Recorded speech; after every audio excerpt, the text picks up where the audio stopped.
Hi guys, welcome back to my next video. നമ്മളിന്നിവിടെ നോക്കാൻ പോകുന്നത് ആക്ച്വലി ഞാൻ സാഹസം എന്ന് പറയുന്ന സിനിമ കാണാൻ വേണ്ടിയിട്ടാണ് പോയത്. മലയാളത്തിൽ ഇപ്പോൾ പുതിയതായിട്ട് ഇറങ്ങിയിട്ടുള്ള ഇന്നാണ് റിലീസ് ചെയ്തത്. പക്ഷേ ഞാൻ പോയ സമയത്ത് അവിടെ ഷോ കളിച്ചില്ല, ആളില്ല എന്ന് പറഞ്ഞിട്ട് ഷോ കളിച്ചില്ല, തിരിച്ചു വരേണ്ടി വന്നു. സോ അങ്ങനെ ഇരിക്കുന്ന സമയത്താണ് ഇപ്പം ഞാൻ എൻ്റെ വീട്ടിലൊരു മരണം നടന്നു. എൻ്റെ ഒരു മുത്തശ്ശി മരിച്ചിട്ട് ഇത്രയധികം ദിവസമായി, 10-12 ദിവസമായി. അപ്പോൾ എനിക്ക് അധികം സിനിമയ്ക്കൊന്നും പോകാൻ പറ്റിയിട്ടുണ്ടായിരുന്നില്ല. ഇപ്പോൾ കഴിഞ്ഞ 1-2 ദിവസമായിട്ട് സിനിമകളൊക്കെ കണ്ടു. കിങ്ഡം ഇനിയും കാണാൻ പറ്റിയിട്ടില്ല. അപ്പോൾ കണ്ട സിനിമകളെ കുറിച്ച് ഈ വീഡിയോയ്ക്കകത്ത് പറയാം.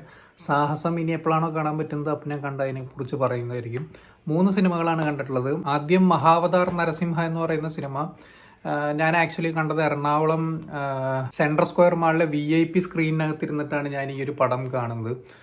VIP സ്ക്രീൻ എന്ന് പറയുമ്പോൾ 450 രൂപയായിരുന്നു ടിക്കറ്റിന്. അതിനുള്ള എല്ലാ ഫെസിലിറ്റീസും അവർ നമുക്ക് തരുന്നുണ്ട് കേട്ടോ. അതായത് അത്യാവശ്യം തൊട്ടപ്പുറത്തുള്ള ആളായിട്ട് നല്ല നല്ല ഗ്യാപ്പ് ഉണ്ട്, അത്യാവശ്യം നല്ല വിത്ത് ഉണ്ട്. വേണമെന്നുണ്ടെങ്കിൽ എന്നെപ്പോലുള്ള ഒരാൾക്കും കൂടി എൻ്റെ സീറ്റിൽ കയറിയിരിക്കും. അത്രയും വിത്തും കാര്യങ്ങളൊക്കെ ഉണ്ട്. അതുപോലെ തന്നെ ഹാൻഡ് റെസ്റ്റും കാര്യങ്ങളും ഉണ്ട്. അതുപോലെ തന്നെ നമ്മുടെ സ്നാക്സ് ഒക്കെ വെച്ച് കഴിക്കാൻ പറ്റുന്ന ഒരു ടേബിളൊക്കെ വേണമെന്നുണ്ടെങ്കിൽ നമുക്ക് തിരിച്ചും ഇങ്ങോട്ടൊക്കെ വെക്കാം.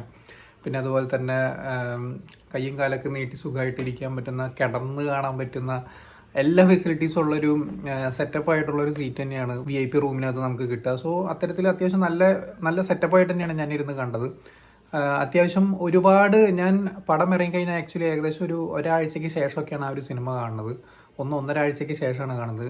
ഒരുവിധം ഫാമിലി ഓഡിയൻസ് ആയിരുന്നു ഏറ്റവും കൂടുതലുണ്ടായിരുന്നത്. ഓൾമോസ്റ്റ് ഫില്ലായിരുന്നു ആ ഒരു സിനിമ കാണുന്ന സമയത്ത്. എസ്പെഷ്യലി കുട്ടികളും പാരൻസും ആയിരുന്നു ഏറ്റവും കൂടുതലുണ്ടായിരുന്നത്. ഞാൻ മാത്രമായിരിക്കും ചിലപ്പോൾ ഒറ്റയ്ക്ക് ഒന്ന് പടം കണ്ട ഒരാളുണ്ടാവുള്ളൂ. എന്നെ സംബന്ധിച്ച് ഈ ഒരു സിനിമ ക്വാളിറ്റി ഉള്ളൊരു സിനിമയായിട്ട് തന്നെയാണ് തോന്നിയിട്ടുള്ളത്.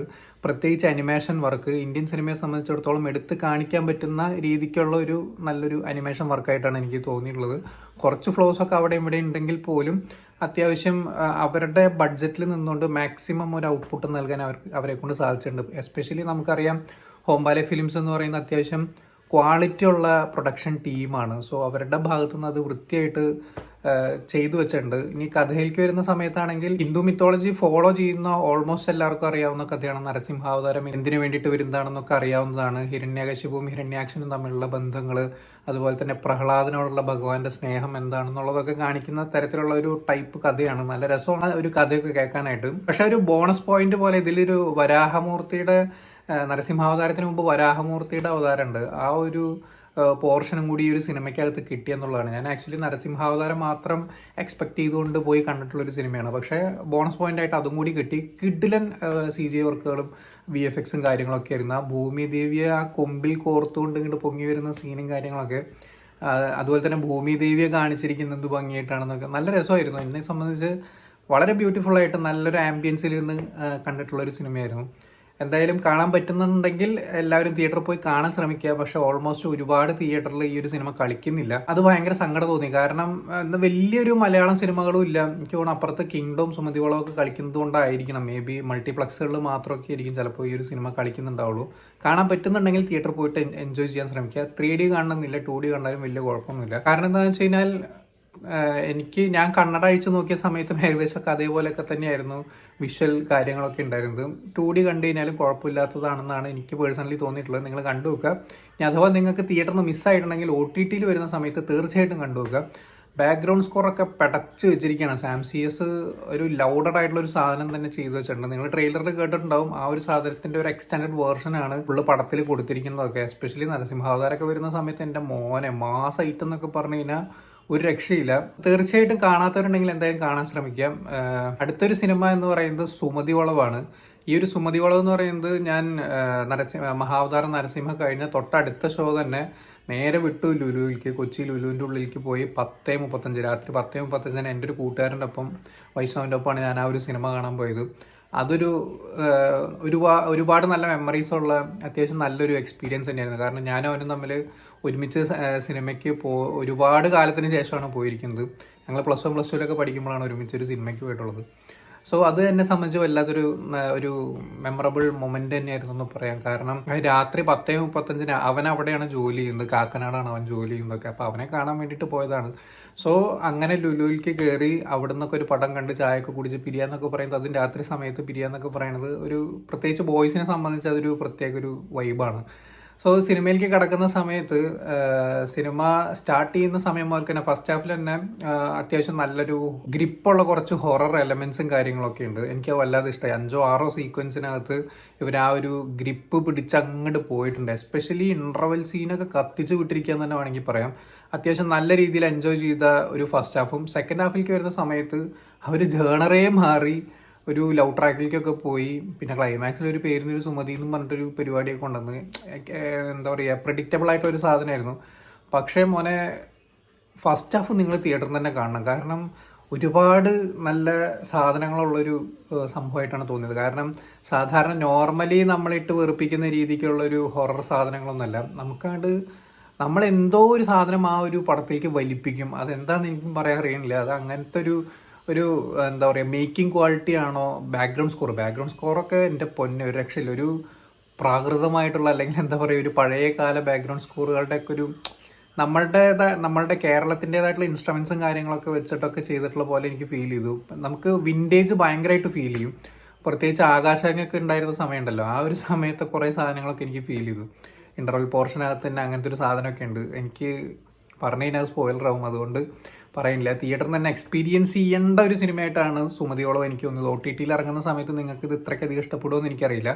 പക്ഷേ ഇതിനകത്ത് ഒഴിവാക്കാമായിരുന്നു തോന്നിയ കുറച്ച് സാധനങ്ങൾ എന്താ വെച്ചാൽ, ഞാൻ പറഞ്ഞു നേരത്തെ ബാക്ക്ഗ്രൗണ്ട് സ്കോർ പടച്ചു വിട്ടിരിക്കുകയാണ് പറഞ്ഞു. പക്ഷേ പാട്ടുകളെല്ലാം എന്താ പറയുക, സെപ്പറേറ്റ് എടുത്ത് കേൾക്കാനാണെങ്കിൽ വലിയ കുഴപ്പമൊന്നുമില്ല. പക്ഷേ ഈ ഒരു സിനിമയ്ക്കകത്ത് നോക്കുന്ന സമയത്ത് ഈ പാട്ടുകളുടെ യാതൊരു ആവശ്യമില്ല. എന്നാൽ സിനിമയ്ക്ക് വേണ്ട ഇമ്പാക്റ്റും ഉണ്ടാക്കാൻ ഈ ഒരു സോങ്സിനൊന്നും സാധിച്ചില്ല എന്നുള്ളതാണ് എനിക്ക് പേഴ്സണലി തോന്നിയത്. കല്യാണ വീട്ടിൽ പോയിട്ട് ഇവർ തമ്മിലുള്ള എന്താ പറയുക, ബ്രേക്കപ്പ് സോങ് ഒക്കെ പാടി നടക്കാന്ന് പറഞ്ഞാൽ അടി കൊണ്ട് തിരിയണ വഴിയൊന്നും അറിയില്ല ഇന്നത്തെ കാലത്തൊക്കെ. ഈ പരിപാടിയൊക്കെ പിടിച്ച് പോയി കഴിഞ്ഞ് കഴിഞ്ഞാൽ സോ അതൊക്കെ ശ്രദ്ധിക്കായിരുന്നു തോന്നി. പണ്ടൊക്കെ കാണിച്ചിട്ടുണ്ടെന്നുണ്ടെങ്കിൽ ഇപ്പോഴത്തെ സമയത്തൊന്നും ഇത് കാണിക്കേണ്ട ആവശ്യം ഉണ്ടായിരുന്നു തോന്നിയില്ല. അതുപോലെ തന്നെ ഗോകുൽ സുരേഷ് ഒക്കെ ഉണ്ട് ഈ ഒരു സിനിമയ്ക്കകത്ത്. ഗോകുൽ സുരേഷ് പറ്റ ഒരു എന്താ പറയുക, പക്ക ഒരു സുരേഷ് ഗോപിയുടെ ക്ലോൺ എന്ന് വേണമെങ്കിൽ പറയാം. ഇപ്പം അങ്ങനെയൊക്കെ മീശൊക്കെ പിരിച്ചു വന്ന സമയത്ത് വിൻറ്റേജ് സുരേഷ് ഗോപി ഉണ്ടല്ലോ, അതേപോലെയൊക്കെ ആക്ഷൻസ് എല്ലാം അതേപോലെയൊക്കെ തന്നെയാണ് ഗോകുലിൻ്റെ വരുന്നത്. പറഞ്ഞോ അറിയാതെയോ അങ്ങനെയാണ് വരുന്നത്. ഓരോ നോട്ടവും ഓരോ ഭാവങ്ങളും എല്ലാം സുരേഷ് ഗോപിയുടെ അച്ചിലെടുത്തു വെച്ച പോലെ തന്നെയാണ് മൂപ്പര് ചെയ്തു പോകുന്നതൊക്കെ. അതുപോലെ തന്നെ അർജുൻ അശോകൻ, ആൾക്ക് കിട്ടിയ സാധനം ആൾ വെട്ടിപ്പായിട്ട് ചെയ്തിട്ടുണ്ട്. ഒരു അമ്മച്ചീനെ കാണുന്ന സമയത്ത്, ഒരു പോലീസ് സ്റ്റേഷൻ്റെ ഉള്ളിൽ ഇരുന്നിട്ട്, ഫോറസ്റ്റ് ഓഫീസിൻ്റെ ഉള്ളിൽ ഇരുന്നിട്ട് ഒരു അമ്മച്ചീനെ കാണുന്ന സമയത്ത് അർജുൻ അശോകൻ ഒരു എക്സ്പ്രഷൻ ഇടുന്നുണ്ട്. ആ ഒരു സാധനം വെട്ടിച്ചില്ലായിട്ട് മൂപ്പര് ചെയ്യുന്നുണ്ട്. അത് എനിക്ക് തോന്നുന്നു ഇപ്പോഴത്തെ മലയാളം ആക്ടേഴ്സിൽ മൂപ്പർക്ക് മാത്രമാണ് അത് ചെയ്യാൻ പറ്റുമെന്ന് എനിക്ക് തോന്നുന്നു. പിന്നെ മിക്കവാറും ചിലപ്പോൾ നിവിൻ പോളിക്കൊക്കെ ചെയ്യാൻ പറ്റുന്ന വരും. ഇത്ര വർഷം കിടുവായിട്ട് ചെയ്യാൻ പറ്റുമെന്ന് തോന്നുന്നില്ല വേറെ ആർക്കും. അതായത് നായക നടന്മാരുടെ കാര്യമാണ് ഞാൻ പറയണത്. അവരുടെ സ്റ്റോറി നരേഷനൊക്കെ നല്ല രസമായിട്ട് വന്നിട്ടുണ്ടായിരുന്നു. സൈജു കുറുപ്പ് ഒരു പോലീസ് ഓഫീസറായിട്ടാണ് വരുന്നത്. അപ്പോൾ ഈ പോലീസ് ഓഫീസറുടെ അടുത്ത് കഥ പറയുന്നത് പോലെ നമ്മൾക്ക് എല്ലാ കഥയും പറഞ്ഞു തരുന്ന രീതിക്കുള്ള ആ ഒരു അപ്രോച്ചൊക്കെ നല്ല രസമായിട്ട് നമ്മളെ ഭയങ്കര എൻഗേജ് ചെയ്ത് ഇരുത്താൻ സഹായിച്ചു എന്നാണ് എനിക്ക് പേഴ്സണലി തോന്നിയിട്ടുള്ളത്. എല്ലാം കൊണ്ടും ഒരു തിയേറ്റർ വാച്ചായിട്ടാണ് എനിക്ക് തോന്നിയിട്ടുള്ളത്. OTT-യിൽ വരുന്ന സമയത്ത് നിങ്ങൾക്ക് ഇത് എത്രത്തോളം പറ്റും എന്നുള്ളത് എനിക്കറിയില്ല. ഞാൻ അതിനെ എസ്പെഷ്യലി ഏറ്റവും കൂടുതൽ എനിക്ക് തോന്നിയിട്ടുള്ള സെക്കൻഡ് ഹാഫിനകത്ത് വരുന്ന ജേണർ ഷിഫ്റ്റും അതുപോലെ തന്നെ ഈ 5-6 പാട്ടുകളുടെ കടന്നുവരവൊക്കെ ജേണറിൽ നിന്ന് അങ്ങോട്ടും ഇങ്ങോട്ടൊക്കെ മാറി പോകുന്നുണ്ട്. സോ നിങ്ങൾ തിയേറ്ററിൽ നിന്ന് കാണാൻ ശ്രമിക്കുക. തിയേറ്ററിൽ നിന്ന് കാണുമ്പോൾ നിങ്ങൾക്ക് നല്ലൊരു എക്സ്പീരിയൻസ് കിട്ടും തന്നെയാണ് എനിക്ക് തോന്നുന്നത്, എസ്പെഷ്യലി ഇൻ്റർവൽ സീന്. അടുത്തൊരു സിനിമ എന്ന് പറയുന്നത് സൂ ഫ്രം സോ എന്ന് പറയുന്ന സിനിമയാണ്. അത് ഞാൻ കണ്ടത് പ്രിയതമ എന്നാണ്, പാലക്കാട് പ്രിയതമ തിയേറ്റർ എന്നാണ് ഞാൻ ആ ഒരു സിനിമ കാണുന്നത്.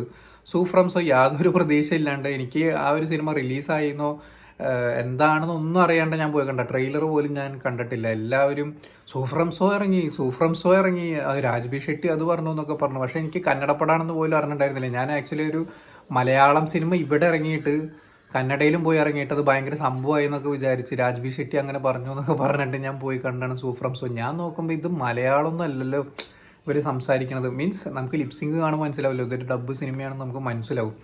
സോ ഞാൻ പടം കാണാൻ തുടങ്ങിയ സമയത്ത് എനിക്ക് ഇവരെ ആരും പരിചയമില്ല. ഒക്കെ പുതിയ ആൾക്കാരാണ്. കന്നഡയാണെങ്കിൽ പോലും പുതിയ ആൾക്കാരാണ്. നമുക്ക് ഇതിനു മുമ്പ് ഫേസ് ഒന്നും കണ്ടു പരിചയമില്ല. അയ്യോ, ഒരു രക്ഷയുണ്ടായിരുന്നില്ല. ഒരു തുടക്കത്തിലൊരു 10 മിനിറ്റ് കഴിഞ്ഞൊരു കല്യാണ വീട്ടിലേക്ക് കയറുന്ന സമയം മുതൽക്ക് ഇതിലൊരു അമ്മാവൻ അങ്കിള് വരുന്നുണ്ട് ഇതിനകത്ത്. എൻ്റെ അമ്മ ഒരു രക്ഷയില്ല. പൂര വെള്ളടി എന്ന് പറഞ്ഞാൽ പൂര വെള്ളടിച്ച് തിരിയുന്ന സീനും കാര്യങ്ങളൊക്കെ ഉണ്ടല്ലോ, ഒരു രക്ഷയുണ്ടായിരുന്നില്ല. അതിന് കൊടുത്തിട്ടുള്ള ബാക്ക്ഗ്രൗണ്ട് സ്കോർ, പടത്തിൻ്റെ ടോട്ടൽ ബാക്ക്ഗ്രൗണ്ട് സ്കോറേ വൈബ് സാധനമാണ്. വൈബ് സാധനം എന്നൊക്കെ പറഞ്ഞാൽ ഒരു രക്ഷയില്ല. അതുപോലെ തന്നെ ഞാൻ പടം കാണാൻ കയറിയ സമയത്ത് തിയേറ്ററിനകത്ത് വെള്ളമടിച്ചിട്ട് ഒരുപാട് ആൾക്കാർ വന്നിട്ടുണ്ടായിരുന്നു. എസ്പെഷ്യലി എനിക്ക് ഈ പാലക്കാട് പടം കാണാൻ പോവാന്ന് പറഞ്ഞു കഴിഞ്ഞാൽ അത്യാവശ്യം വെറുപ്പുള്ളൊരു കാര്യമാണ്. കാരണം എന്താ വെച്ചാൽ ഈ വെള്ളമടിച്ച് കയറുന്ന ഒരുപാട് പ്രവണത ആ ഒരു ഭാഗത്തുണ്ട്. ഞാൻ കയറിയ സമയത്ത് പ്രിയതമയിലാണ് ഞാൻ പടം കാണാൻ കയറി, നേരത്തെ പറഞ്ഞില്ലേ. അപ്പോൾ നേരെ ഫ്രണ്ട് സീറ്റിൽ തന്നെ പടത്തിൻ്റെ ഇടയ്ക്ക് ഛർദ്ദിച്ച് അങ്ങ് മെഴുകി അങ്ങ് വെച്ചു ഒരു ഫാമിലിയിൽ ഒരാൾ വന്നിട്ട്. എന്നിട്ട് അവർ ആ വഴിക്ക് മൂടും തട്ടി പോയി വേണം. അതിനുള്ള ഒരു ഉത്തരവാദിത്തം ഏറ്റെടുക്കുക അങ്ങനെയൊന്നും ചെയ്തില്ല. ഇത്തരത്തിലൊക്കെ എന്തിനാണ് സിനിമ കാണാൻ വരുന്നതെന്നേ നമുക്ക് മനസ്സിലാവില്ല. തൊട്ടടുത്തിരിക്കുന്ന ആൾക്കാരുടെ ഒക്കെ അവസ്ഥ എന്താണെന്ന് ഉള്ളതും കൂടി ആലോചിച്ച് നോക്കി. ഇനി അഥവാ ഛർദ്ദിക്കാൻ വരുന്നുണ്ടെങ്കിൽ പുറത്തു പോയി ഛർദ്ദിച്ചിട്ട് വന്നൂടെ. നമുക്കറിയാലോ ഛർദ്ദിക്കാൻ വരുന്ന സമയത്ത് എനിക്ക് ഛർദ്ദിക്കണം എന്നുള്ളത് അറിയില്ല. നേരെ അങ്ങോട്ട് പോയാൽ എന്താ കുഴപ്പം? അതിനുപരി വെള്ളടിച്ചിട്ട് കയറേണ്ട യാതൊരു ആവശ്യമില്ല തിയേറ്ററിനകത്തേക്ക്. അതിൻ്റെ സ്മെല്ല് വേറെ. പോട്ടെ, അതൊക്കെ പോട്ടെ. സിനിമയിലേക്ക് വരുന്ന സമയത്ത് ഞാൻ പറഞ്ഞ നേരത്തെ ഈ അമ്മാവൻ്റെ റോള് ഒരു രക്ഷ, അങ്കിളിൻ്റെ റോള് ഒരു രക്ഷ ഉണ്ടായിരുന്നില്ല. അതുപോലെ തന്നെ നമ്മുടെ ഡയറക്ടർ തന്നെയാണ് ഇതിൽ നായകനായിട്ട് വരുന്നത്. അതിലൊരു മെയിൻ റോളിലൊക്കെ വരുന്നതൊക്കെ മൂപ്പരൊരു കാഞ്ചന സെറ്റപ്പ് ഒക്കെ പിടിച്ചിട്ടാണ് വരുന്നത്. ഒരു 144p കാഞ്ചന എന്നൊക്കെ പറയില്ല, ഒരു ചെറിയൊരു തീമാണ്. അപ്പോൾ ഒരു കാഞ്ചന ഇൻസ്പിറേഷൻ എന്നൊക്കെ വേണമെങ്കിൽ പറയാം. നിങ്ങൾക്ക് സിനിമ കാണുന്ന സമയത്ത് മനസ്സിലാവും. സോ അത്തരത്തിൽ ആളും അത്യാവശ്യം നന്നായിട്ട് തന്നെ ചെയ്തു വെച്ചിട്ടുണ്ട്. എനിക്ക് നമ്മുടെ അതിനും മുകളിൽ സ്കോർ ചെയ്തു എന്ന് തോന്നിയിട്ടുള്ളത് രാജ്ബി ഷെട്ടിയുടെ ഒരു ക്യാരക്ടർ, ഒരു എന്താ പറയുക സ്വാമി ക്യാരക്ടർ വരുന്നുണ്ട്. ആള് പൊളിച്ചടുക്കിയിട്ടുണ്ട്, ഒന്നും പറയാം. ഞാൻ രാജ്ബി ഷെട്ടിയിൽ നിന്ന് ഇങ്ങനത്തെ ഒരു ക്യാരക്ടർ ഞാൻ പ്രതീക്ഷിച്ചിട്ടേ ഇല്ല. എൻ്റെ പൊന്നെ ചിരിച്ച് ടൈമിങ്ങിൻ്റെ അങ്ങേ അറ്റമാണ് മൂപ്പര് കോമഡിയുടെ കാര്യത്തിലൊക്കെ. നമ്മൾ ഈ റീസെൻ്റ്ലി കണ്ട പോലത്തെ ഒരു ആളെ അല്ല തോന്നുന്നു രാജ്ബി ഷെട്ടി എന്ന് പറയുന്നത്. ഒരു രക്ഷയില്ലാത്തൊരു നടൻ തന്നെയാണ് മൂപ്പര്. അത് നിങ്ങൾ ഈ ഒരു ക്യാരക്ടർ കാണുമ്പോൾ നിങ്ങൾക്ക് മനസ്സിലാവും അങ്ങേരുടെ ടൈമിങ്ങും കാര്യങ്ങളൊക്കെ. പെർഫോമൻസിൻ്റെ കാര്യത്തിൽ ഞാൻ പറഞ്ഞില്ല, എല്ലാവരും അത്യാവശ്യം കൊടുത്ത സാധനങ്ങളെല്ലാം അടിപൊളിയായിട്ട് ചെയ്തിട്ടുണ്ട്. അതൊരു ഫിക്ഷൻ സ്റ്റോറിയാണ് ആക്ച്വലി. ഇപ്പോൾ ഇതും സുമതി വളവ് എന്നൊക്കെ പറയണതൊക്കെ നമുക്ക് കുഞ്ഞിരാമായണം വൈബ് തരുന്ന ഒരു മെറ്റീരിയൽസ് ആയിട്ടാണ് എനിക്ക് തോന്നിയിട്ടുള്ളത്. സോ എന്തായാലും തിയേറ്ററിൽ നിന്ന് കാണാനുള്ളവർ എന്തായാലും കണ്ടു നോക്കുക.